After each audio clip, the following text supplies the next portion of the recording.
Welcome to Measuring Success Right, the official podcast of the Marriott Student Review, a podcast for students by students, where we connect the leaders of tomorrow with the issues of today. Don't whitewash yourselves out so that you don't exist online. You still are a person. You still have every right to, comment and like and do things. But do go through your personal feed. Go through your photos you've posted. Go through the posts you've made, and just look at it from an outsider's point of view.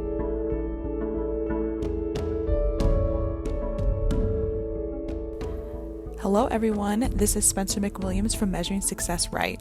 Today's episode is all about branding with Professor Scott Rackham. Professor Rackham teaches marketing classes in the business school and has a lot of experience in brand management. When he's not teaching, he is working as the CMO at Sensapure Flavors and Dyad Labs.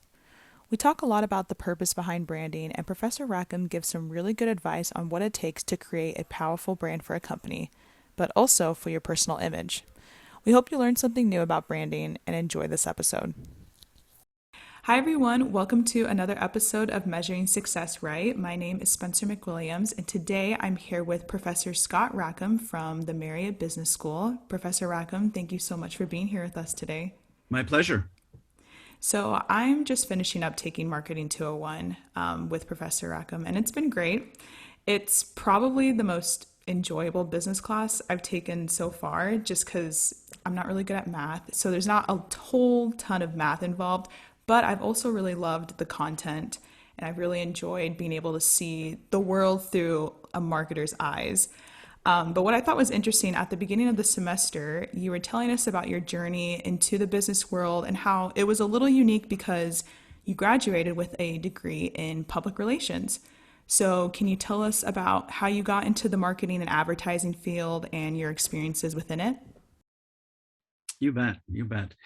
I had a great undergrad experience at Brigham Young University and graduated with a degree in public relations. I've always known that I liked advertising, and I was kind of steered into the PR program because it's true. I don't draw. I'm not a photographer. I'm not super creative. And so in the conversations during that, formative first semester of the program, I kind of ended up in the PR program, which is much more strategic and writing and planning. And those are my strengths.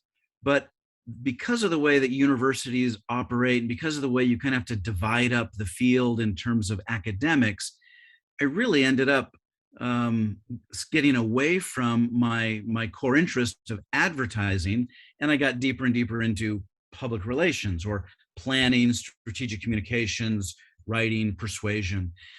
In the end, it turned out to be the absolute right mix for me, because as I went to graduate school and as I got a graduate degree, I realized that the skills of persuasive communications, strategic communications, communications planning, were absolutely transferable to a marketing or advertising world.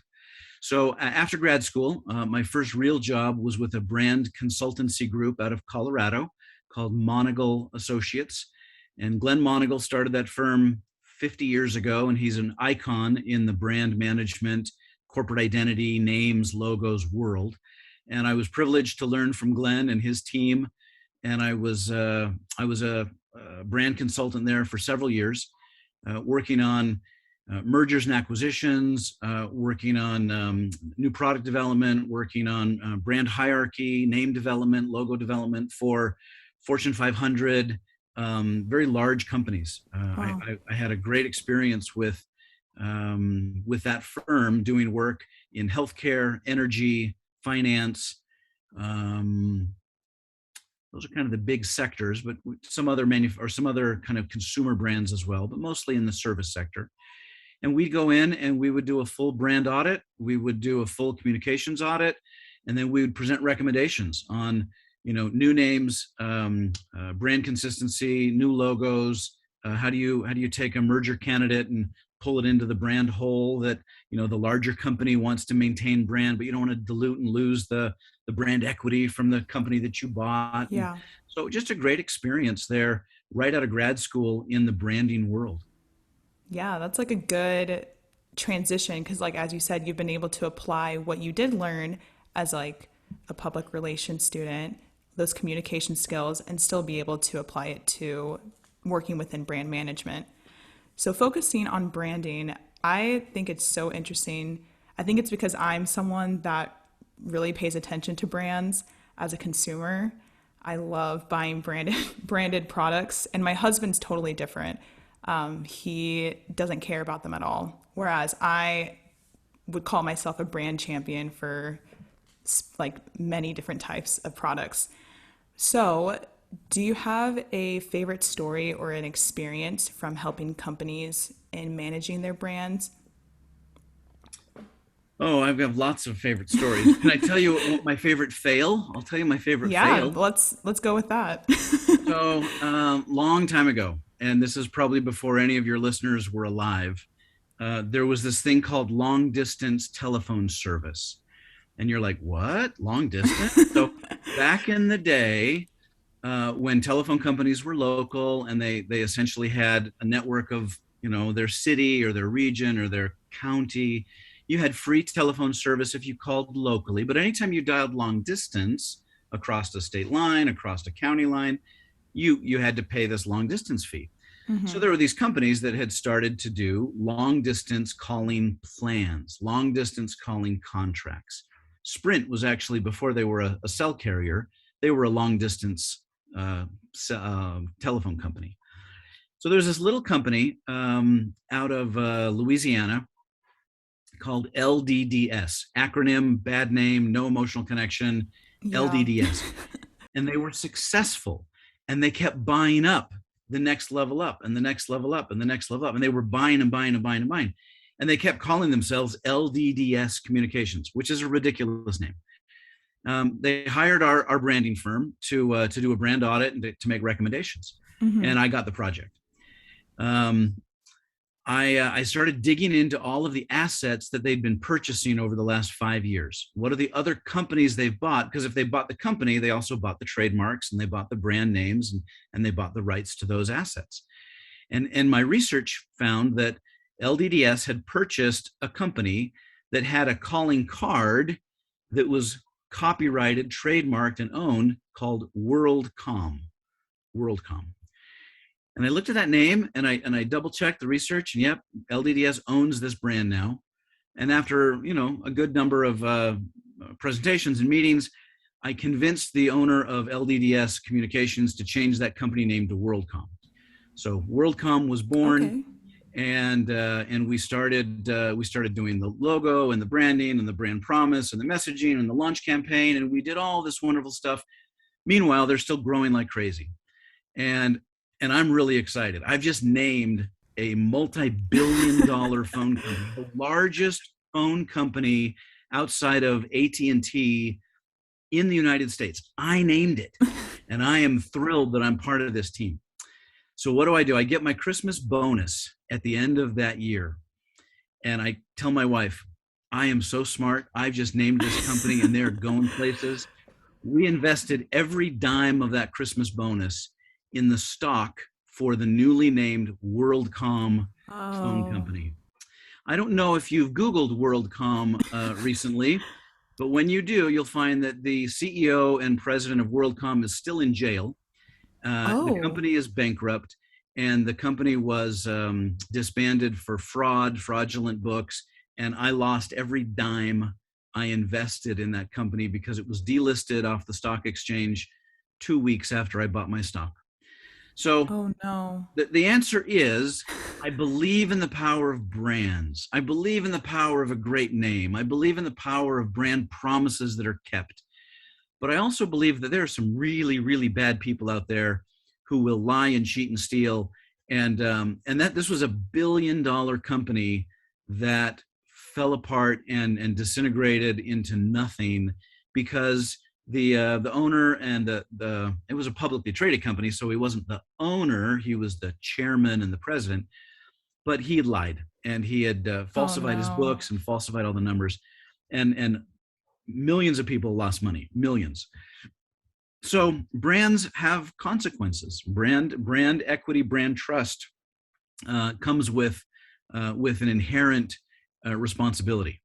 And so there you go. There's my brand fail story of 25 years ago, probably 20. No, Oh my at goodness. least 25 years ago, maybe 30 years ago. So it wasn't it wasn't your fault. It was the CEO's fault. Like you just named it, I just named basically. it. I just named it, and it was a great name, by the It way. was, It was a yeah. great name. It's very No, catchy. it was it fell apart because of fraud and because they Yeah. lied to their auditors, and it was a financial pyramid scheme that they took debt money and then they used that money as income instead of, anyway, long story. Oh, that can be another whole episode about Yeah, schemes and frauds. yeah. But I did love what you said about the power of brands. And going off from that, I know the psychology behind brands and the relationship it has, like with its consumers. I always thought that was really interesting. Could you tell us a little bit about like the power behind those relationships that it builds with the consumers? Yeah, you bet. So when I think of brands, I think they are a promise, a relationship, like you said, and that promise and relationship can be boiled down to a name and a logo that triggers that sort of awareness and remembrance of, oh, I like them, I trust them, I use them, I'm one of them. And so the power of branding at its most basic level is to create a visual and emotional connection between the benefit and promise of that product or company and the consumer. And it's not that it's beautiful design that makes you trust it. It's that you have some sort of experience, or maybe some sort of shared experience. Maybe it's not your experience, but it's an experience that you can relate to from either a friend or the internet or a television show or something that makes you say, oh, that brand believes in the following. That brand is known for the following. That brand will not let me down because they do this.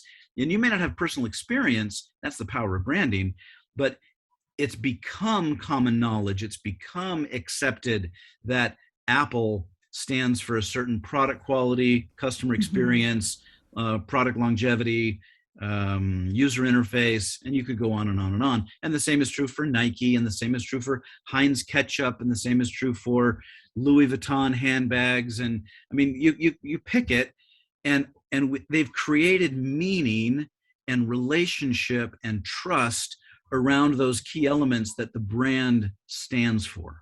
When I think of all of those like high-end brands, like you mentioned, like Nike, Apple, it just makes me think of just how powerful that influence that they have on people, and how, like me, for instance, I am a huge Lululemon fan. And it's not only because I work there, but because of just not only just their products, but what they stand for and like what they promote, which is a lot of self-love and self-discovery and just motivation for movement. And so it's interesting just like as a consumer to see, and after taking Marketing 201, to see all of that power within us, or that it affects us, and we don't even sometimes recognize it as consumers.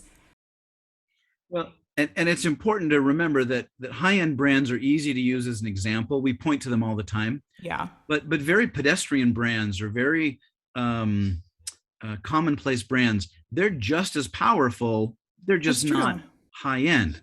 So I mean, don't discriminate against a Walmart brand or a Kirkland product brand. Those brands are, in many cases, way more valuable than some of these fancy name high-end brands.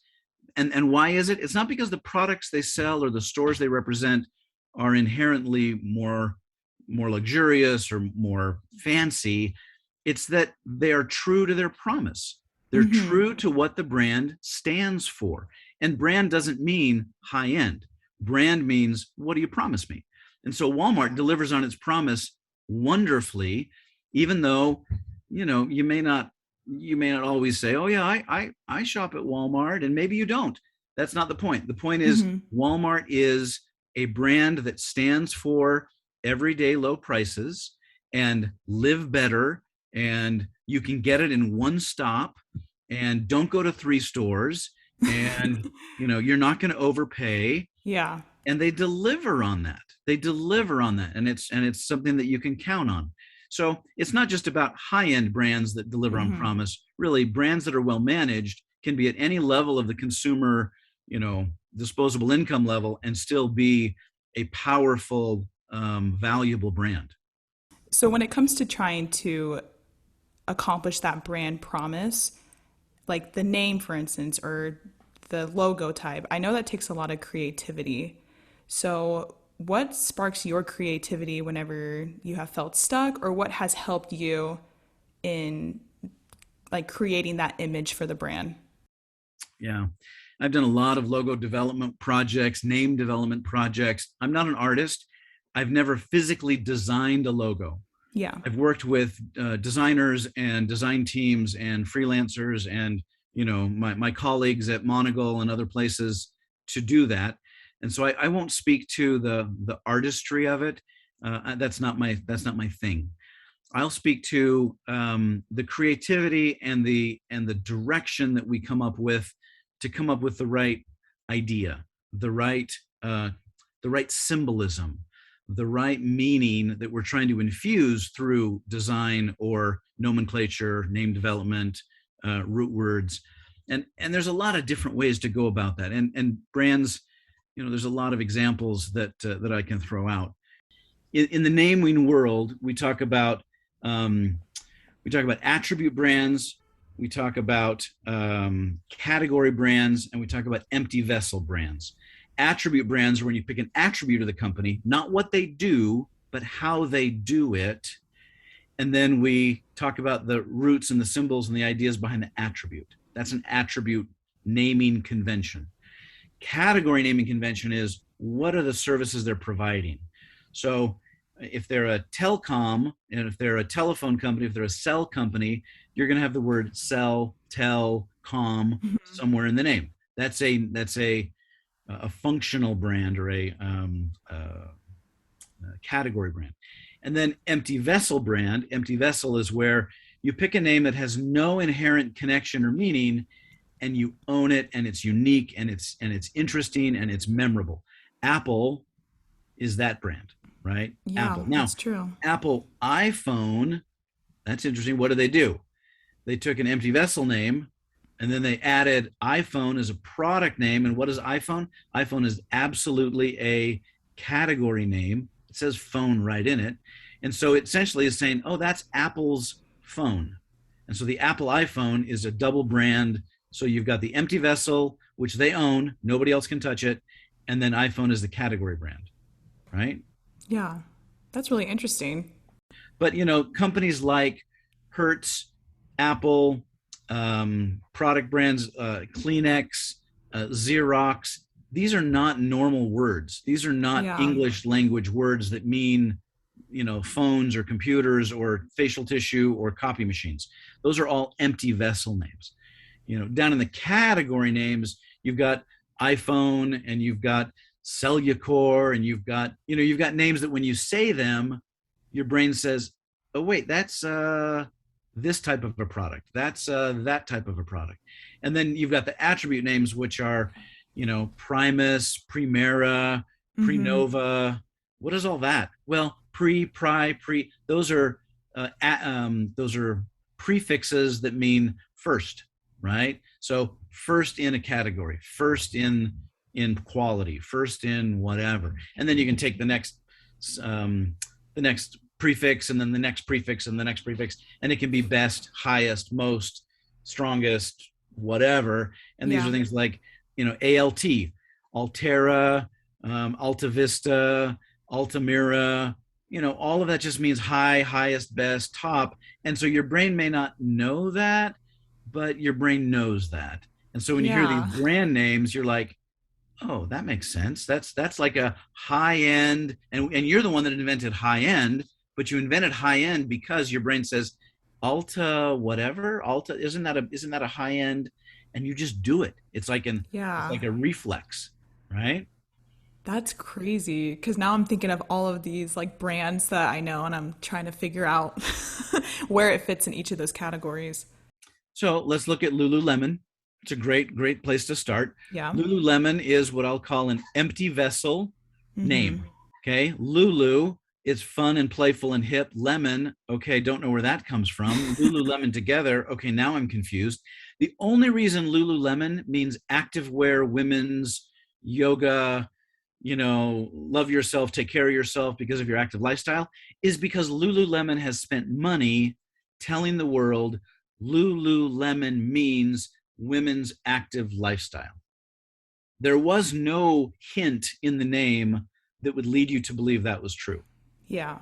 But because it's an empty vessel, because they've invested lots of money and lots of time, and they've done great work at being consistent in what they do, they don't repair phones, they don't sell cars, they don't do all those other things. They only do women's active lifestyle, that now any human, or at least any North American that hears Lululemon, they go yoga or workout or Expensive. workout fashion, right? Whatever. Yeah. So that's that brand name that comes from that empty vessel. So, and we say empty vessel meaning it had no meaning in the mind of your consumer before you started.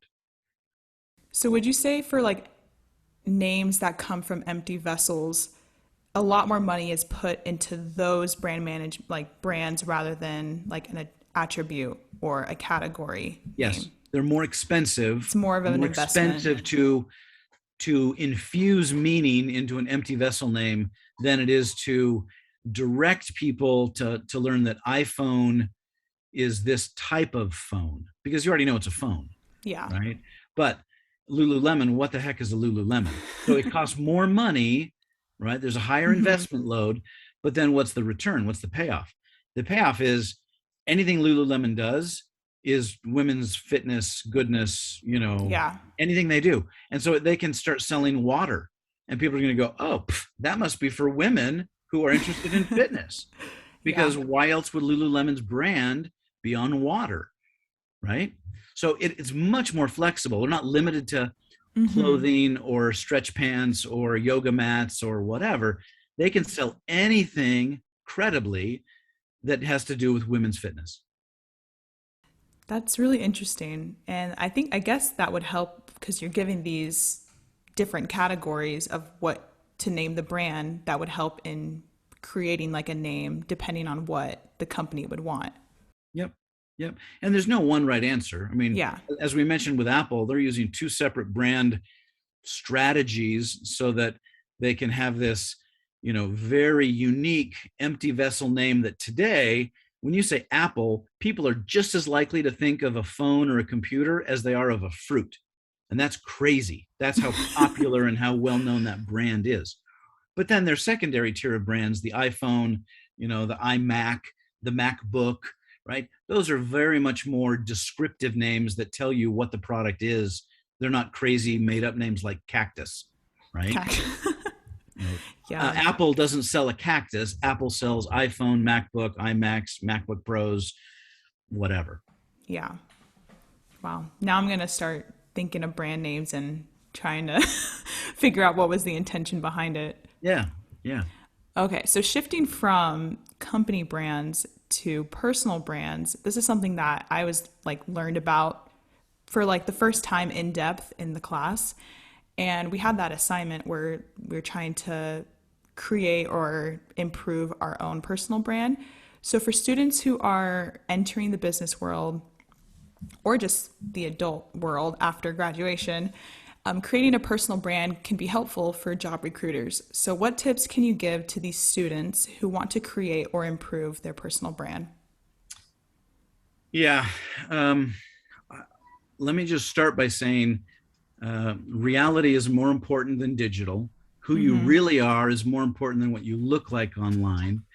How well you interview, your actual skills and your actual experience should win the day. That said, the only way we meet people today in business, almost always for a new connection, is online. I mean, yeah, you can go to a convention or you can go to a business meeting or you can meet a new client, but almost always we're researching companies we want to work with, people we want to hire, interns we want to work with, programs we want to investigate. We're doing all that work online, which means that our online brand, personal brand, our online representation of ourselves is very important. And that's something we can manage. We can manage that through what we post, what we let others know about, how much emphasis and content and imagery we put around various parts of our lives. And the problem is that we really don't have big walls between our Instagram life, our Facebook life, our TikTok life, our LinkedIn life. And so you can't just tell a potential employer or business partner or anyone, okay, so here's my LinkedIn account. By the way, don't go look me up on Instagram. You can't do that, right? Yeah. And since many of your listeners have grown up with, a Facebook and Instagram account, you've got stuff on there that may not be helpful in your first job interview, and may not be helpful as you run for, the county commissioner or a seat in the U.S. Senate. So what I like to tell students is, don't whitewash yourselves out so that you don't exist online. You still are a person. You still have every right to, comment and like and do things. But do go through your personal feed. Go through your photos you've posted. Go through the posts you've made, and just look at it from an outsider's point of view and say, is this the first picture I want my future, fill in the blank, business partner, boss, colleague to see of me? Is this the first thing I want them to read? Is this the first thing I want them to know about me? And that's a very good question to ask as you go through. What is it that your social profile says about you to the world? Is it intimate personal details that come with, ideally, 4 years of trust and knowledge? Or is it the first thing that you blare into someone's ear before they even know who you are? Yeah. Right? LinkedIn is the business tool. It's where we put business profile information. But you're kidding yourself if you think that prospective employers are only looking at you on LinkedIn. Yeah. They'll most likely be looking you up on other social media outlets. Particularly if you have 38,000 posts on Facebook and 2 posts on LinkedIn. Yeah, that's true. They're never going to find your LinkedIn profile. It won't even show up on a Google search. It won't. So I guess my question, a follow-up question for that is, if you're wanting to get a job or, go into after graduation, is it possible to have like a private online life? I don't know. I was just thinking about those who maybe don't ever post, or they just, people that are like, I don't use social media, or they honestly just do not post because they want to keep it private. Would that be any helpful to would job recruiters be able to look past that? Or I don't know, would that be kind of like a roadblock? That's a good question. And I've done a lot of hiring. I've done a lot of, investigating of prospects and potential interviewees. And I'll say rarely, and maybe never, have I come to the point where I say, wow, this person's a ghost. Wow, I can't get anything on this person. This person must be hiding something. I don't want to interview them. I've never done that. I do sometimes say, wow, they're really hard to track down, but their resume that they've provided to me has all the information that I'm interested in. I'm going to go interview this person even if I can't see them online. So I've never found being a ghost online to be an impediment to getting an interview. On the other hand, if I have a resume and then I just do a quick Google search and I see nothing but what I'll call immature, unprofessional, embarrassing posts, images, and photos, I'm coming into that interview, or I may not even ask that interview, because now what's in my head, not the resume, now what's in my head is, wow, this person really, really loves their whatever, right? Mm-hmm. Whatever life that isn't really what I'm looking for. It's not that makes them a bad person. It just means that it makes it harder for me to overlook that as I'm trying to get to know you from day one. Maybe that's something that we can talk about on day 32, but on day one, I really just want to know, are you dependable? Are you honest? Are you qualified? Are you a real person? Did you really go to the school you said and do the work you said and have the jobs that you said? And when none of that shows up on your social, on your LinkedIn, on your face, on anything, I tend to go, okay, so which is the real you? Is it the resume that's the real you? Or is it this, very detailed life, a very stupid thing you've done in the last 6 years, real you? Yeah. I think another point to that is also if you are like active on social media and you are posting a lot, to also be authentic and not oversell yourself. Because there's this meme, I think it's actually pretty funny, but it always has like a really confused person in an office, and then the caption's always like, when you lied on your resume and then they actually hire you. And so, and that's something you just never want to find yourself in. But I think that's another important thing if you are wanting to maintain a clean, good online profile, to make sure that you don't oversell yourself and say that you can do Excel, but you can't do Excel.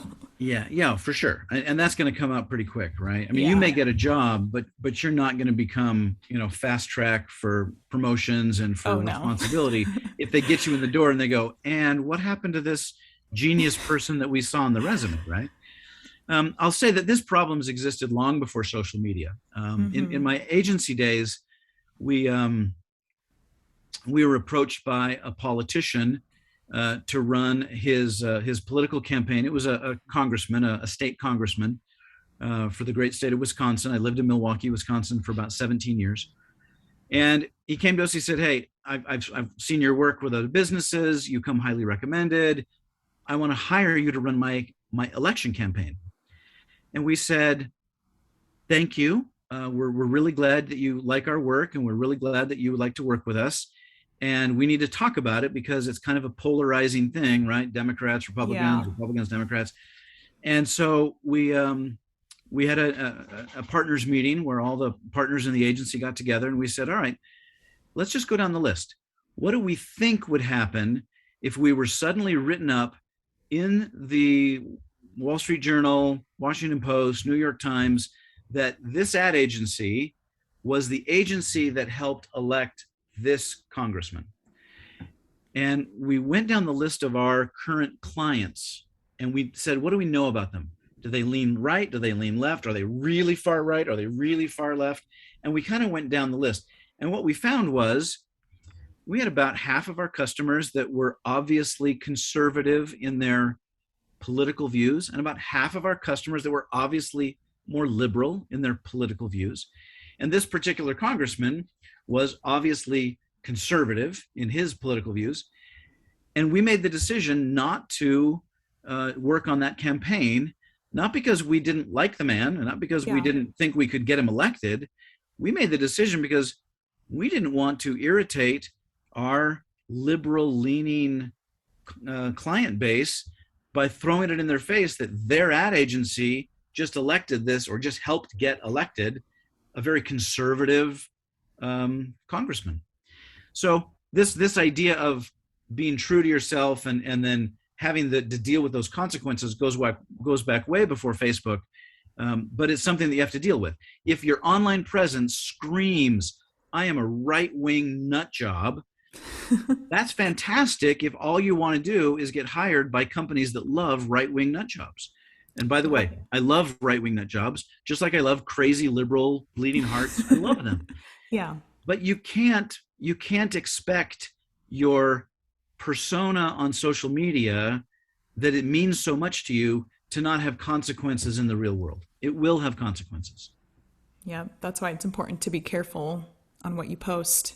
Think twice before you post that rant about whatever happened on the news. Yeah. Yeah. Okay, so lastly, we have a question that we always like to ask our guests on the show because it is called Measuring Success Right. It's a little hefty one, so if you need to think about it a little bit, you can. But for you, Professor Rackham, how do you measure success in your life? Oh, you did throw a little curveball in there, didn't you? I can tell you how to measure success from a branding perspective. I can tell you how to measure success from a marketing campaign's perspective. How to measure success in my life. Yeah, for Um, you. for me, success is about finding happiness, uh, good happiness, not fleeting happiness, but good, enduring, sleep well at night, wake up in the morning, um, love and be loved happiness. And so I think for me, measuring success comes down to being nice to people, being honest with people, being helpful to people, and being able to, walk away from every interaction, whether it's a business interaction, a personal interaction, a family interaction, and feel like things are better, things are stronger, things are happy, things are peaceful. And if it's conflict and angst and deceit and cover up, that's the wrong road. That's not success. That may bring temporary vindication. you Yeah. may you may feel really good about burning somebody, or I'm going to show them. But in terms of success, I'm in it for the long haul, and long haul Yeah. means I'm gonna take care of people, and I'm gonna apologize when I'm wrong, and I'm gonna say, hey, let's do better next time. I learned a great business lesson from one of my partners. Um, I'm trying to think how detailed to get here, but essentially, he's been in this industry, the nutrition, sports nutrition, supplement industry for about 15 years. And it's an industry that is not known for its integrity, its honesty. It's known for what we like to say snake oil and empty promises, and things that aren't what they appear to be. But this gentleman has not been that. He's been honest and straightforward and successful. And I remember when I was first getting to know him, I was still deciding whether I wanted to, be a marketing guy, with him and kind of help his businesses grow. And I had two or three people at this one convention say the very same thing. They just said, you know what? If Jeff promises that this is going to come together, it's going to come together. And if Jeff promises that, he's going to make it happen, it's going to happen. And this is a very business oriented, are we going to do this project together? Are we going to do this relationship together? Are you going to be a customer of ours? Are we going to be a customer of yours? But when I had two or three people back to back say, well, if Jeff says so, it's going to happen, I decided that's the guy I wanted to be. I wanted to be the guy that when people say, well, if Scott says so, that's how it's going to be. So that's success. I love that. I love how you touched on long-term happiness and just being dependable and trustworthy. I think that definitely is a great measurement of success in our lives. So thank you for sharing that. You bet. You bet. Happy to chat. Perfect. Thank you so much for being with us here, Professor Rackham. And thank you so much to everyone who is listening. We hope you have a good rest of your week. Bye. Make sure you subscribe to our podcasts on Apple Podcasts, Spotify, Google Play, or SoundCloud so you never miss an episode. Be a friend and tell a friend about measuring success right.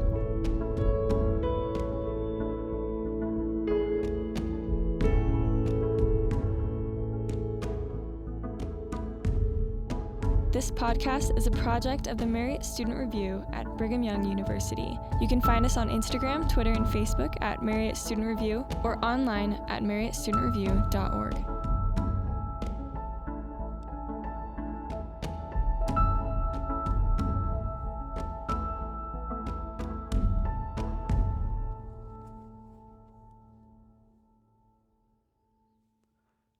The views and opinions expressed in this podcast do not necessarily reflect official policy or position of Brigham Young University or The Church of Jesus Christ of Latter-day Saints.